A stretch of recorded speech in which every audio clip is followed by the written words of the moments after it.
Welcome back once again to GPAT mentor. और आज की वीडियो में हम पढ़ने वाले हैं medical termination of pregnancy act के बारे में, एमटीपी एक्ट के बारे में, जो कि 1971 के अंदर पास हो गया था। तो यदि अपन बात करें कुछ फैक्ट्स के बारे में, तो बेसिक फैक्ट्स आपको याद रखना है कि ये 1 अप्रैल 1971 को पास हुआ था। इसके जो रूल्स थे वो 1975 में आए थे। इसका जो रेगुलेशंस थे वो 2003 से चल रहा है। मतलब यदि ये पास, मतलब ये डेट पास की है, ये डेट रूल्स की है और ये रेगुलेशन की है। और इसके साथ साथ दो बड़े अमेंडमेंट्स हुए, नेमली 2002 एंड 1975। ये दो बड़े अमेंडमेंट्स थे। लेकिन ये तो अभी इसका करंट सिचुएशन या फिर जो भी इसके अंदर चेंजेस आए हुए हैं, ये सारी चीजें हैं। इससे पहले 1860 के अंदर काफी पीछे हो गया ये टाइम। 1860 के अंदर भी medical termination of pregnancy act था जो कि लागू किया गया था, लेकिन उसके अंदर काफी ड्रॉबैक्स थे। उस समय ये कहा गया था कि यदि आप मदर को बचाने के लिए मेडिकल टर्मिनेशन ऑफ प्रेगनेंसी कर रहे हैं तो वो लीगल और इलीगल दोनों के बीच में आ सकती है, depending on the case. If you are saving the mother then it's okay. If you're not saving the mother, just killing the child, then it is wrong, it is illegal, ऐसा बताया गया था। खैर, अब बात करेंगे इसी एक्ट ऑब्जेक्टिव्स के बारे में। तो यदि आप ऑब्जेक्टिव्स के ऊपर ध्यान दिया जाए तो सबसे पहला काम तो इसका ऑब्जेक्टिव यही होगा कि लीगलाइज करें कि medical termination MTP should be done in a legal way. मतलब आपका हक है, आप यदि अपना बच्चा नहीं चाहते हो तो आप उसको लीगल तरीके से हटा सकते हो अपने वूम से। तो इस वजह से भी एमटीपी आया, चेक करने के लिए across all over Indian mainland कि कोई ऐसा मेडिकल प्रैक्टिशनर ना हो जो कि नॉन रजिस्टर्ड हो, नॉन रजिस्टर्ड NRMP और रजिस्टर्ड मेडिकल प्रैक्टिशनर RMP, जो कि आपकी एमटीपी कर रहा हो। हाँ, तो अपन बात करें तो ऑब्जेक्टिव्स के बारे में, तो अपन एक बार ऑब्जेक्टिव्स के ऊपर ध्यान दे देते हैं। तो ऑब्जेक्टिव्स कहता है लीगलाइज द अबॉर्शन सर्विसेज। आप लीगलाइज करने वाले हैं अबॉर्शन सर्विसेज को और प्रमोट कर रहे हैं मैटरनल हेल्थ को। यहाँ पे मदर की हेल्थ को प्रमोट किया जा रहा है। और at the last provide safe access to abortion. मतलब यदि आप अबॉर्शन करवा रहे हैं तो एटलीस्ट आपको सेफ एक्सेस हो, ताकि आप इसमें किसी की लाइफ की लॉस ना हो। Even if the child dies, if the new born baby, जो कि अभी उसको भी बचाना है और मदर को भी बचाना है, तो खासकर इन तीनों पॉइंट्स के ऊपर ध्यान दिया जाएगा। ये ऑब्जेक्टिव्स थे। कुछ डेफिनेशंस हैं इस एक्ट के अंदर जो कि जानने बहुत जरूरी है। सबसे पहला है गार्जियन और दूसरा है आरएमपी।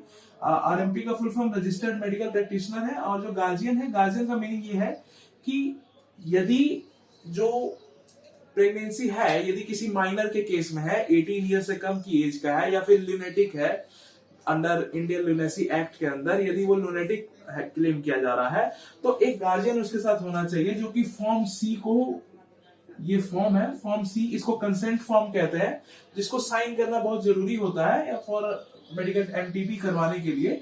तो वहां गार्जियन का होना बहुत जरूरी है। और यदि आप 18 इयर्स अबव है, एक प्रॉपर एडल्ट है, मेंटली स्टेबल है, तो आप खुद ही ये फॉर्म सी भर के मेडिकल टर्मिनेशन ऑफ प्रेगनेंसी करा सकते हैं। आरएमपी तो एक रजिस्टर्ड में, आरएमपी बता ही रहा था आपको, एक रजिस्टर्ड मेडिकल प्रैक्टिशनर जिसके पास एटलीस्ट एक्सपीरियंस हो, ताकि वो आपकी एमटीपी को कैरी आउट कर सके। Rules and regulation of this act. तो सबसे पहले हर बार ऐसा होता है कि कहीं ना कहीं पावर डिस्ट्रीब्यूशन होती है। सेंट्रल गवर्नमेंट और स्टेट गवर्नमेंट के बीच में पावर डिस्ट्रीब्यूशन होती ही होती है। तो यहाँ जो रूल्स है वो सेंट्रल गवर्नमेंट ने बनाए थे, और जो रेगुलेशन है हर एक स्टेट के अंदर स्टेट गवर्नमेंट अपना एक प्रॉपर रेगुलेशन बना सकती है, ताकि जो प्रोविजंस हैं इस एक्ट के वो प्रॉपर तरीके से कैरी आउट हो सके। मैं बात कर रहा था फॉर्म सी के बारे में। तो फॉर्म सी के अलावा एक फॉर्म 1 भी आता है। फॉर्म 1 को आप 3 आवर्स पीरियड भरते हो, 3 आवर्स फ्रॉम एमटीपी। इसको आप फ्रॉम एमटीपी कर लीजिए। तो ये दो फॉर्म भरने होते हैं, इसमें फॉर्म सी और फॉर्म 1 होता है। तो फॉर्म सी गार्जियन बेसिकली भरता है, या फिर अगर आप 18 ईयर से ऊपर हो तो इसको कंसेंट फॉर्म भी कहते हैं, फॉर्म सी कंसेंट फॉर्म। और ये फॉर्म 1 या फिर इसको फॉर्म बी भी कहते हैं, फॉर्म 1 या फॉर्म बी भी कह सकते हैं। फॉर्म बी को 3 आवर्स पहले भरना होता है अपने एमटीपी कराने से पहले, ताकि उसके अंदर सारी डिटेल्स वगैरह भरी जा सके, जो कि जरूरी है। तो अब अपन बात कर लेते हैं कि टर्मिनेशन कब कब हो सकता है। तो अपन जानते हैं कि फर्स्ट ट्राइमेस्टर, सेकंड ट्राइमेस्टर, ऐसी चीजें होती हैं। तो फर्स्ट ट्राइमेस्टर होता क्या है, less than 12 weeks of pregnancy.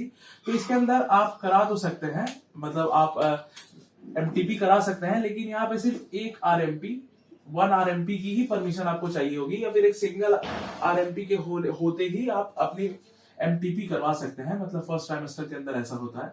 जो फर्स्ट और सेकंड ट्राइमेस्टर के बीच में हो जाता है, मतलब यदि जो आप 12 वीक से ज्यादा और 20 वीक के बीच में है, तो आपको एटलीस्ट 2 आरएमपी की परमिशन। मैंने आपको ऑब्जेक्टिव्स में पढ़ा है कि मैटरनल हेल्थ के लिए मतलब काफी प्रमोट किया जा रहा है, तो इसी वजह से यहाँ पे 2 आरएमपी अपने में विचार विमर्श करके और फिर बताते हैं कि yes we can do the medical termination of pregnancy और we can not do the pregnancy. अब बात कर रहे थे आरएमपी भी कैसे होने चाहिए, तो एक्सपीरियंस ऑफ आरएमपी आ गया। जो आपका रजिस्टर मेडिकल प्रैक्टिशनर है, जो कि आपका अबॉर्शन करने वाला है, उसको एटलीस्ट कुछ कंडीशन है जो कि उसको क्वालिफाई करनी होंगी, तभी वो चीजें कर सकता है।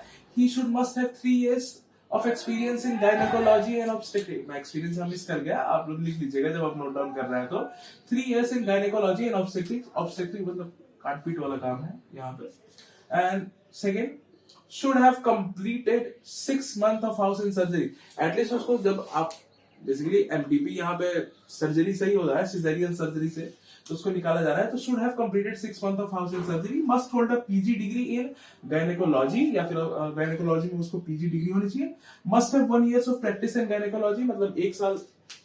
ये दोनों चीजें बहुत ही अलग अलग हैं, 6 मंथ और ये 1 साल की प्रैक्टिस, और यहाँ 6 month of surgery, house surgery की बात की जा रही है। दोनों काफी डिफरेंस है। And the last one and one of the most important, must have assisted RMP in at least 25 cases of MTP. मतलब कोई पहले से जो कि आरएमपी है उसको इन्होंने असिस्ट किया हो एटलीस्ट इन 25 केसेस, तभी जाके वो एक्सपीरियंस माना जाता है कि आप इनसे जाके एमटीपी करवा सकते हो। अब ये तो ठीक है, where can this all happen? सबसे पहला सवाल तो यही आता है कि ठीक है कहाँ हो सकता है। सबको पता है पहला कि गवर्नमेंट हॉस्पिटल। अब गवर्नमेंट हॉस्पिटल के अंदर आपको बेसिकली आप करवा सकते हैं। इसके अलावा कुछ अप्रूव्ड प्लेसेस होते हैं जहां पे आप मेडिकल टर्मिनेशन ऑफ प्रेगनेंसी अपनी करवा सकते हो, एमटीपी करवा सकते हो।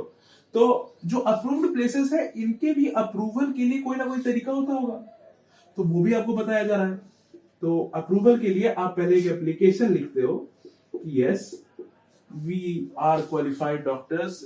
एक आरएमपी एक एप्लीकेशन लिखता है कि हाँ मेरे पास ये स्पेस है, ये जगह है। जो नर्सिंग होम्स होते हैं डिफरेंट, या एग्जांपल के तौर पे नर्सिंग होम्स, तो वो अपने रजिस्टर्ड मेडिकल प्रैक्टिशनर एक एप्लीकेशन लिखते हैं जो कि फॉरवर्ड होती है सीएमओ को, या फिर इसको सीएमएचओ भी कहते हैं। सीएमओ और सीएमएचओ को फॉरवर्ड होती है। फिर जो हमारे सीएमओ साहब हैं वो वेरीफाई करते हैं, वेरीफाई एंड इंस्पेक्ट करते हैं। उसके बाद वो प्लेस उसके बाद वापस आके अप्रूव हो जाती है।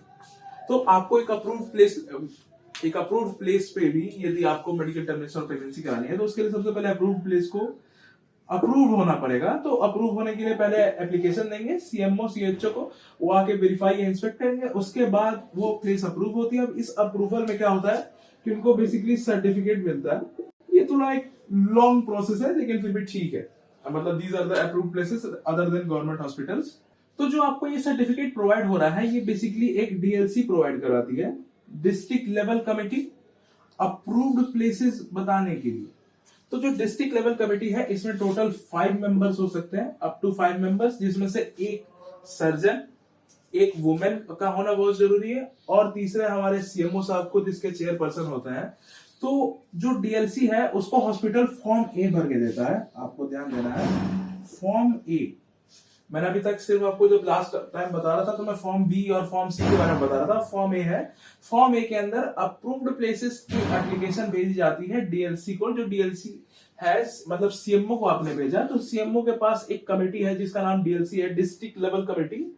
ये कमेटी वेरीफाई एंड इंस्पेक्ट करती है। उसके बाद आपको एक सर्टिफिकेट मिलता है जो कि अप्रूवल मिलता है। तो आप क्या कर रहे थे, आप जब एप्लीकेशन भर रहे थे तो आप बेसिकली ये जो फॉर्म ए है, इस फॉर्म ए को आप भर रहे थे ताकि आपको अप्रूवल मिल जाए मेडिकल टर्मिनेशन ऑफ प्रेगनेंसी के लिए। वीडियो के लास्ट टॉपिक की तरफ पहुंचते हैं। तो लास्ट टॉपिक्स में अपन जानने वाले थे requirement to perform an MTP. तो यदि इसमें भी दो कंडीशन है, यदि फर्स्ट ट्राइमेस्टर और सेकंड ट्राइमेस्टर है तो दो अलग अलग रिक्वायरमेंट होती है। तो सबसे पहली बात तो आप ये जान लीजिए कि फर्स्ट ट्राइमेस्टर के अंदर यदि है और आपको एमटीपी परफॉर्म करनी है तो कुछ चीजें जो बहुत ही ज्यादा जरूरी है उनमें से सबसे पहला है gynaecology table, drugs and parental fluids, मतलब ब्लड वगैरह का होना, क्योंकि ब्लड लॉस बहुत ही ज्यादा होता है। अब ब्लड लॉस कुछ ज्यादा ही हो गया तो शॉक आ सकता है, वुमेन को शॉक आ सकता है। तो ट्रीटमेंट ऑफ शॉक के लिए भी आपके पास इक्विपमेंट्स होने चाहिए, गियर होने चाहिए। यदि जो हालत खराब हो जाती है पेशेंट की तो आपके पास ट्रांसपोर्ट भी होना चाहिए। बैकअप फैसिलिटीज, ये तो बहुत ज्यादा जरूरी है, मतलब आपके पास एटलीस्ट बैकअप हो कुछ चीजों का, because you are going to perform an MTP. तो आपके पास एटलीस्ट स्टरलाइज्ड इक्विपमेंट हो, क्योंकि आप डायरेक्टली फ्लूइड के टच पे आने वाले हो जो कि इनर फ्लूइड है, मतलब बॉडी का, और वो दिक्कतें पैदा कर सकता है यदि स्टरलाइज ना हो। तो सेकेंड ट्राइमेस्टर के ऊपर देख लेते हैं। तो ये सारी चीजें तो बहुत ही ज्यादा जरूरी है सेकंड ट्राइमेस्टर के अंदर। लेकिन सेकंड ट्राइमेस्टर के अंदर ऑपरेशन टेबल नाम की एक चीज बढ़ जाती है। अब फिलहाल मेरे को ये नहीं पता है कि गायनेकोलॉजी टेबल और ऑपरेशन टेबल सेम होता है कि नहीं, मतलब, लेकिन फिर भी मुझे लग रहा है अलग अलग है।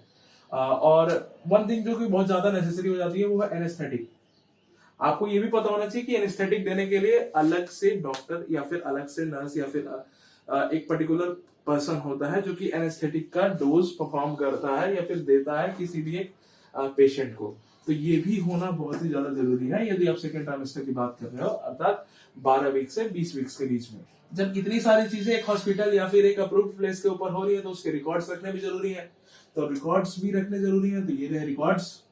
तो भाई ये जो मैंने 3 नाम लिख रखे हैं, chief security of state, first class magistrate and district जज, यही वो 3 लोग हैं जो कि इस रिकॉर्ड को मंगाकर देख सकते हैं या फिर इनके यहाँ रिकॉर्ड रखे जा सकते हैं।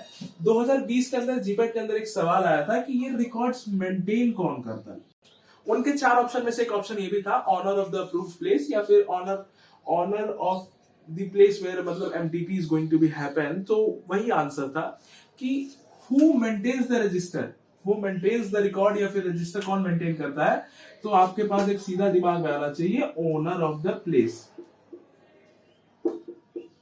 हालांकि यदि मैं भी होता वहां एग्जाम देते समय तो मैं इस पर टिक नहीं करता यदि मुझे पता नहीं होता तो, बिल्कुल, मतलब व्हाई डज ओनर तो ओनर है भाई, वो क्यों मैनेजिंग वाले काम करेगा। But according to N K Jain also, जो आपकी स्टैंडर्ड बुक है फॉरेंसिक फार्मेसी वाली, उसमें भी यही लिखा हुआ है कि हाँ, owner of the place must maintain the records. बाकी अपन लास्ट टॉपिक पे आ गए हैं, ऑफेंसेस एंड पेनल्टीज। हाँ, तो इफ एनआरएमपी का full form non registered medical practitioner अगर एमटीपी परफॉर्म करता है तो ये एक पहला ऑफेंस है। सेकेंड ऑफेंस, यदि अप्रूव्ड प्लेस के अलावा कहीं और गवर्नमेंट हॉस्पिटल या फिर किसी अप्रूव्ड नर्सिंग होम के अलावा कहीं और आप करवा रहे हैं एमटीपी तो भी ऑफेंस है। और इस दोनों के लिए ही सेम चीज है, 2 years to 7 years of jail आपको हो सकती है।